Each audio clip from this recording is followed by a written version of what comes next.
Hello বন্ধুরা, কেমন আছেন সবাই? আজকে আমি দেখাবো আপনাদের কাঁচা পাকা পেঁপে রান্না।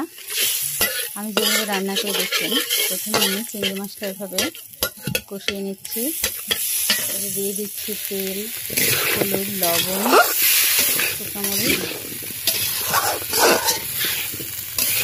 আমি কষিয়ে এরপর আমি পেঁপে দিয়ে সুন্দর করে আবার কষিয়ে নিচ্ছি।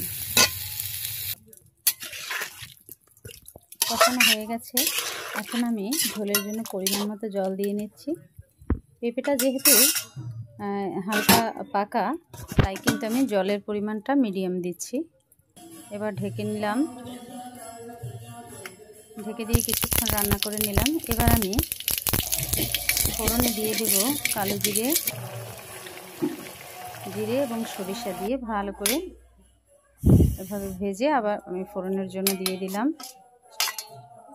এবার আমি সবজিটা নামিয়ে নিলাম।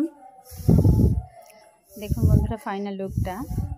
এভাবে আপনারা হালকা পাকা পেঁপে রান্না করে খেয়ে দেখবেন, খেতে ভীষণ টেস্টি হয়, ভীষণ। এবং এটা কিন্তু কম মশলা দিয়ে রান্না একটি স্বাস্থ্যকর সবজি। এটা আপনারা ভাতে খেতে পারেন, রুটির সাথে খেতে পারেন, লুচি দিয়ে খেতে পারেন সবজিটা, এবং খেতে ভীষণ টেস্টি হয়। ভালো থাকবেন সবাই।